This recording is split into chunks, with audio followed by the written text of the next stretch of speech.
जय माँ जगदम्बे। श्री दुर्गा सप्तशती के सप्तदिवसीय पाठ के अंतर्गत सप्तदिवस का पाठ 12वां अध्याय और 13वां अध्याय।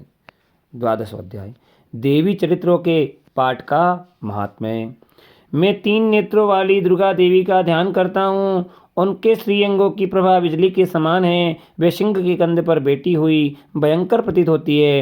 हाथों में तलवार और ढाल लिए अनेक कन्याएं उनकी सेवा में खड़ी है। वे अपने हाथों में चक्र, गदा, तलवार, ढाल, बाण, धनुष, पास और तर्जनी मुद्रा धारण किए हुए हैं। उनका स्वरूप अग्निमय है तथा वे माथे पर चंद्रमा का मुकुट धारण करती हैं। देवी बोली, देवताओं, जो एकाग्रचित होकर प्रतिदिन इन स्तुतियों से मेरा स्तवन करेगा, उसकी सारी बाधा मैं निश्चय ही दूर कर दूंगी। जो मधुकेटभ का नाश, महिषासुर का वध तथा शुंभ निशंभ के संहार के प्रसंग का पाठ करेंगे तथा अष्टमी, चतुर्दशी और नवमी को जो भी एकाग्रचित होकर भक्तिपूर्वक मेरे उत्तम महात्म्य का श्रवण करेंगे, उन्हें कोई पाप नहीं छू सकेगा। उन पर पाप जनित आपत्तियां भी नहीं आएगी।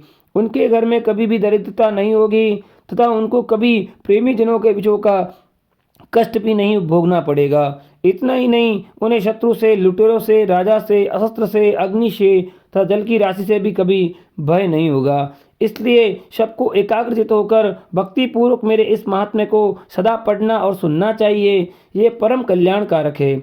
मेरा महात्म्य महामारी जनित समस्त उपद्रवों तथा आध्यात्मिक आदि तीनों प्रकार के उत्पात को शांत करने वाला है। मेरे जिस मंदिर में प्रतिदिन विधि पूर्वक मेरे इस महात्म्य का पाठ किया जाता है, उस स्थान को मैं कभी नहीं छोड़ती। वहाँ सदा ही मेरा सन्निधान बना रहता है।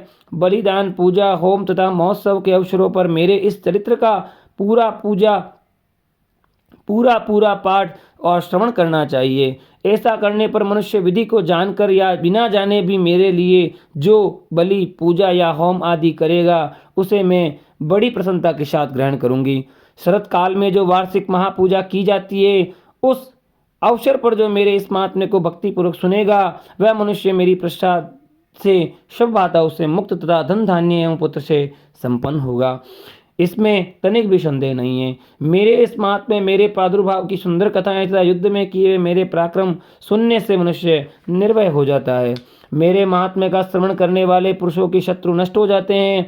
उन्हें कल्याण की प्राप्ति होती है तथा उनका कुल आनंदित रहता है। सर्वत्र शांति, कर्म में बुरे स्वप्न दिखाई देने पर तथा ग्रह जनित भयंकर पीड़ा उपस्थित होने पर मेरा महात्म्य श्रवण करना चाहिए।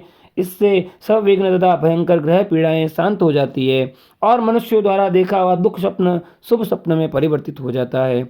बाल ग्रहों से आक्रांत हुए बालकों के लिए यह महात्म्य शांति कारक है तथा मनुष्यों के संगठन में फूट होने पर यह अच्छी प्रकार मित्रता कराने वाला होता है।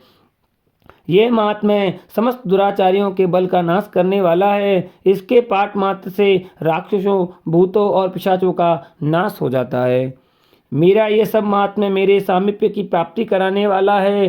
पशु, पुष्प, अर्घ्य, धूप, दीप, गंध आदि उत्तम सामग्रियों द्वारा पूजन करने से, ब्राह्मणों को भोजन कराने से, होम करने से, प्रतिदिन अभिषेक करने से, नाना प्रकार के अन्य भोगों का अर्पण करने से तथा दान देने आदि से 1 वर्ष तक जो मेरी आराधना की जाती है, उससे मुझे जितनी प्रसन्नता होती है, उतनी प्रसन्नता मेरे उससे उत्तम चरित्र का एक बार श्रवण करने मात्र से हो जाती है। यह महात्म्य श्रवण करने पर पापों को हर लेता और आरोग्य प्रदान करता है। मेरे इस प्रादुर्भाव का कीर्तन समस्त भूतों से रक्षा करता है तथा मेरा युद्ध विषयक चरित्र दुष्ट दैत्यों का संहार करने वाला है।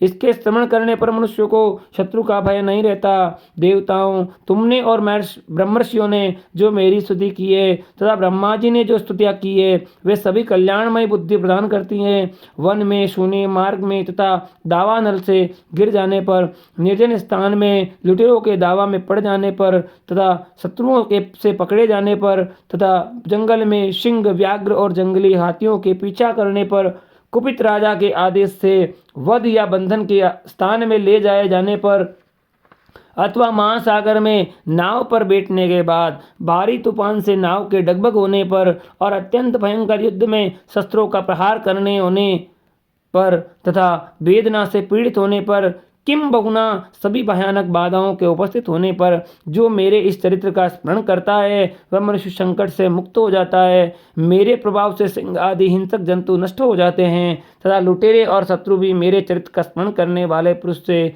दूर भागते हैं।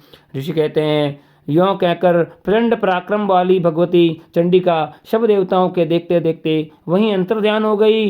फिर समस्त देवता भी शत्रु के मारे जाने से निर्भय हो पहले की भांति यज्ञ भाग का उपभोग करते हुए अपने अपने अधिकार का पालन करने लगे।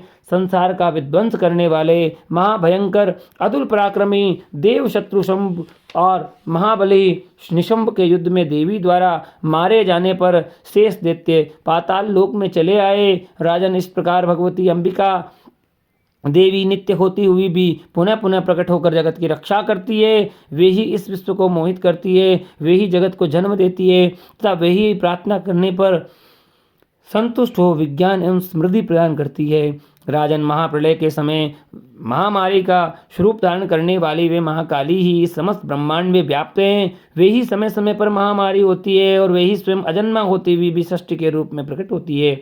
वे सनातन देवी ही समय अनुसार संपूर्ण भूतों की रक्षा करती है। मनुष्यों के अभ्युदय के समय वे ही घर में लक्ष्मी के रूप में स्थित हो उन्नति प्रदान करती है और वे ही अभाव के समय दरिद्रता बनकर विनाश का कारण होती है।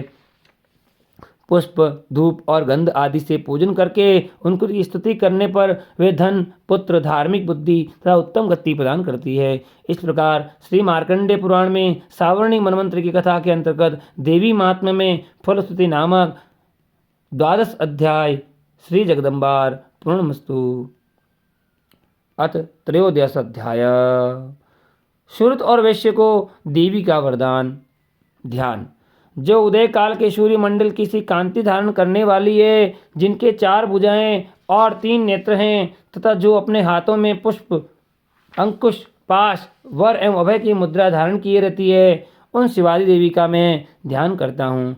ऋषि कहते हैं, राजन, सब प्रकार मैंने तुमसे देवी के उत्तम महात्म्य का वर्णन किया जो इस जगत को धारण करती है। उन देवी का ऐसा ही प्रभाव है, वे ही विद्या उत्पन्न करती है। भगवान विष्णु की माया स्वरूपा उन भगवती के द्वारा ही तुम ये वैश्य तथा अन्यान्य देवी की जन विवेकी जन मोहित होते हैं और मोहित हुए तथा आगे भी मोहित होंगे। महाराज, तुम उन्हीं परमेश्वरी की शरण में जाओ। आराधना करने पर वे ही मनुष्यों के भोगों, स्वर्ग और मोक्ष प्रदान करती है। मार्कंडेय जी कहते हैं, कौस्तुभ जी, मेधा मुनि के ये वचन सुनकर राजा सूरत ने उत्तम व्रत का पालन करने वाले उन महामाग महर्षि को प्रणाम किया। वे अत्यंत ममता और राज्यापहरण से बहुत खिन्न हो चुके थे। महामुनि इसलिए विरक्त होकर वे राजा तथा वैश्य तत्काल तपस्या को चले गए। वे जगदम्बा के दर्शन के लिए नदी के तट पर रहकर तपस्या करने लगे। वे वैश्य उत्तम देवी सूक्त का जप करते हुए तपस्या में प्रवृत्त हुए। वे दोनों नदी के तट पर देवी की मिट्टी की मूर्ति बनाकर पुष्प, धूप और हवन आदि के द्वारा उनकी आराधना करने लगे। उन्होंने पहले तो आहार को धीरे धीरे कम किया, फिर बिल्कुल निराहार रहकर देवी में ही मन लगा एकाग्रता पूर्वक उनका चिंतन प्रारंभ किया। वे दोनों अपने शरीर के रक्त से प्रोक्षित बलि देते हुए लगातार 3 वर्ष तक संयम पूर्वक आराधना करते रहे। इस पर प्रसन्न होकर जगत को धारण करने वाले चंडिका देवी ने प्रत्यक्ष दर्शन देकर कहा। देवी बोली, राजन तथा अपने पुल को आनंदित करने वाले वैश्य, तुम लोग जिस वस्तु की अभिलाषा रखते हो वह मुझसे मांगो, मैं संतुष्ट हूँ, अतः तुम्हें वह सब कुछ दूंगी। मार्कंडेय जी कहते हैं, तब राजा ने दूसरे जन्म में नष्ट न होने वाला राज्य मांगा तथा इस जन्म में भी शत्रुओं की सेना को बलपूर्वक नष्ट करके पुनः अपना राज्य प्राप्त कर लेने का वरदान मांगा। वैश्य का चित्त संसार की ओर खिन्न होकर विरक्त हो चुका था। वे बड़े बुद्धिमान थे, अतः उस समय उन्होंने तो ममता और अहमता रूप आसक्ति का नाश करने वाला ज्ञान मांगा। देवी बोली, राजन, तुम थोड़े ही दिनों में शत्रुओं को मारकर अपना राज्य प्राप्त कर लोगे।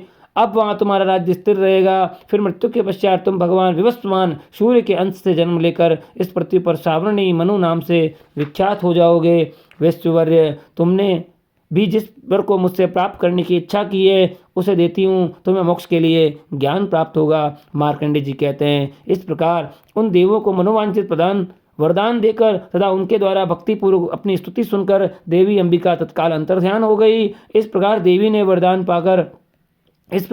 से वरदान पाकर क्षत्रियों में श्रेष्ठ सूर्य से जन्म ले सावर्णी नामक मनु होंगे। इस प्रकार श्री मार्कंडेय पुराण में सावर्णिक मनमंत्र की कथा के अंतर्गत देवी महात्म्य में श्रुत और वैश्य को वरदान नामक 13वां पुष्प माँ जगदम्बा को समर्पित सप्तशती के सप्त दिवसों का पूर्ण समापन श्री माँ